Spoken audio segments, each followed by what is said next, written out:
So life gives you based on who you are being, what you are feeling, not what you really want. The only reason why you want something is because you haven't found it within yourself. The external world that you see, that you experience, is the byproduct of your consciousness. What exactly is consciousness? How does it control our life circumstances? And why does it seem that some people get to live their dream life while others are barely surviving in the world? Well, in this video, I'm going to share with you how consciousness is the only reality. What exactly is preventing us from seeing this and experiencing this? And then lastly, I'm going to share with you how desires and fulfillment reside within your consciousness.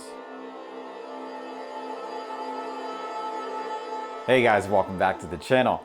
My name is Ivan, and in today's video, we're talking about consciousness and how it is the only reality. By the way, if you're new to this channel, welcome. And if you like videos like this, don't forget to like and subscribe to the channel. It really does help me out. And at the same time, other people get to see my channel as well. But now, without further ado, let's get started. Let's talk about what is consciousness. How is it the only reality, and what is preventing us from seeing this, from experiencing this? Well, the answer lies in your focus. When it's out there in the external world, based on the appearances, limitations, and conditions, you lose your focus internally where your consciousness resides. Consciousness is the cause substance of your life circumstances. Everything that you perceive in your circumstances is consciousness turned into form, into matter. Now, sure, that we can observe our circumstances to appear real and solid, but the key question here is, where is it coming from? Now, Neville Goddard's Power of Awareness, there's an interesting quote that reiterates the idea of consciousness and its importance. So let me go ahead and read it for you. It states, "A man's consciousness is all that he thinks, desires, and loves. All that he believes is true and consents to. That is why a change of consciousness is necessary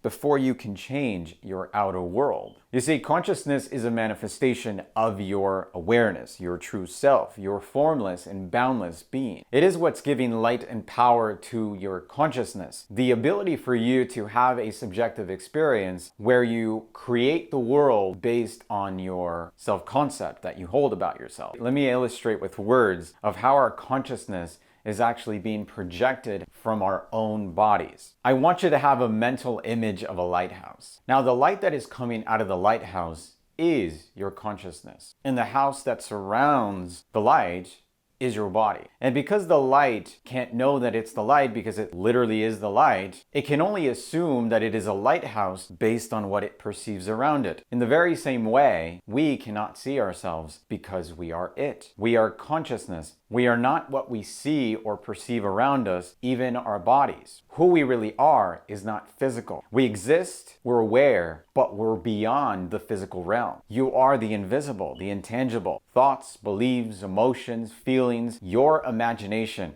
which is creating your subjective experience in physical reality, all coming through a perspective, very limited perspective of a person. In other words, you are a character that is being played in a game, but you are the controller of the character at the same time. The purpose of consciousness is to build your self-concept. The concept of yourself is everything that you accept and consent to be true. Now, this is key because this is the foundation of who you are being at every moment. It is the core identity level. This is who you are internally. Your self-concept believes itself to be a certain way. An example of this is saying, I'm confident, I'm wealthy, I'm strong, I'm healthy. Or it can also be, I'm stupid, I'm poor, I'm not good enough, life is hard. Your consciousness will conform to whatever you focus on and what you believe to be true. For example, if you focus on lack, consciousness will construct your self-concept based on lack. So as we can see, consciousness is projecting itself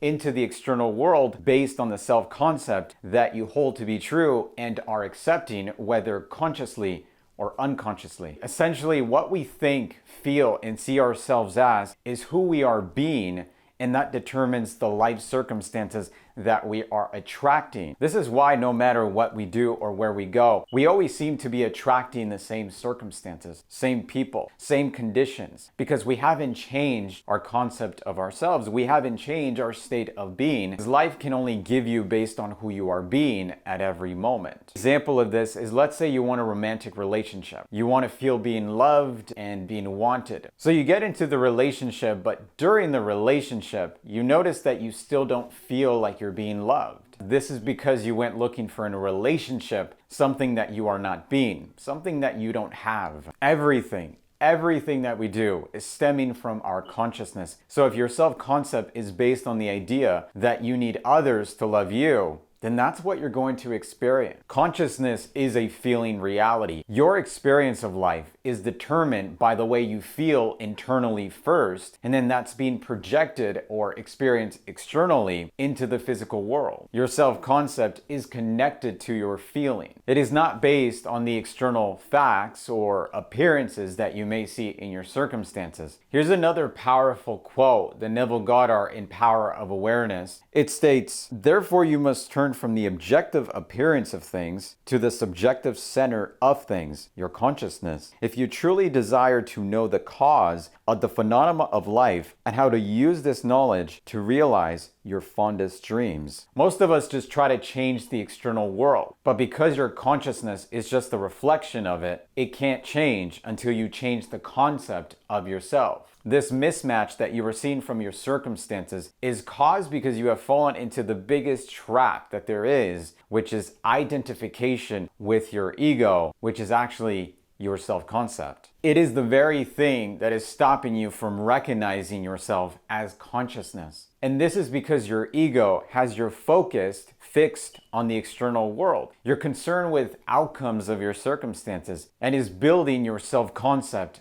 from them. A great example of this is seeking validation from others because your ego wants validation. So it's creating scenarios such as, when I have a high-paying job, other people will like me, then I'll feel worthy. But when I don't have those things, then I'm not worthy. The self-concept that is stemming from the ego is all based on lack. It creates insecurity, doubt, worry, confusion. Your entire identity, the core who you are being, is coming from your ego. And because consciousness can only reflect who we are being at the self-concept level, we sometimes try to separate ourselves from our environment, thinking they don't represent anything about us, but they're really just a reflection of us. If we go back to the Power of Awareness, and Neville Goddard states, "You and your environment cannot be regarded as existing separately. You and your world are one." So the dissatisfaction that most of us feel in environments that we don't like is because our true desires are not being met. Here's a great example to illustrate this. Let's say you're living in your parents' basement and you're feeling dissatisfied, unworthy, and incomplete. So you're blaming the circumstances for being the cause of how you feel. And you think that if you change the circumstances that you would change how you feel. But your circumstances only reflect who you are being. Your desire to feel better and to change your living situation has to first be internalized for then be externalized. The environment or the life circumstances are not the cause for how you feel. The cause is your focus and consciousness. The ego is what's creating the separation by basing your self-concept on your ego and not your true self, not your true desires. So it's placing your desires away from you. But your desires cannot be separate or away from you because they are literally coming from you. You are projecting them out into the external world. The only separation that we experience or that we see is just physical. Remember, consciousness is a feeling reality. But what do I mean by that? Let's say you want to make more money in your business or in your job. Your desire is to have more money, not to make it. You first have to feel like you have it. Otherwise, you can make more money, but because your focus was purely on just making it, it never actually feels to you like you have enough money. As a result, your desire feels like it's always away from you. Based on how we feel, act, and see ourselves is how we are creating our experience and therefore creating our self-concept. Your desires can't be away from you.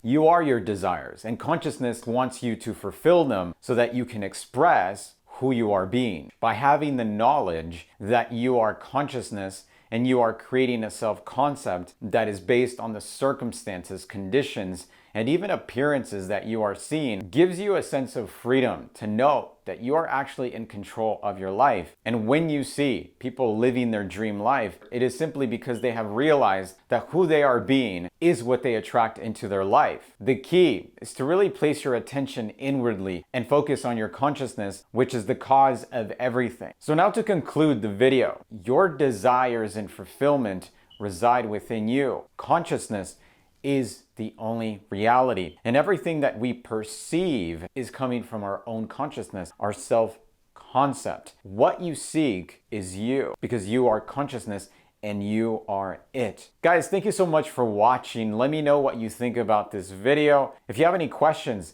leave them below in the comments section, and I will see you in the next video as always.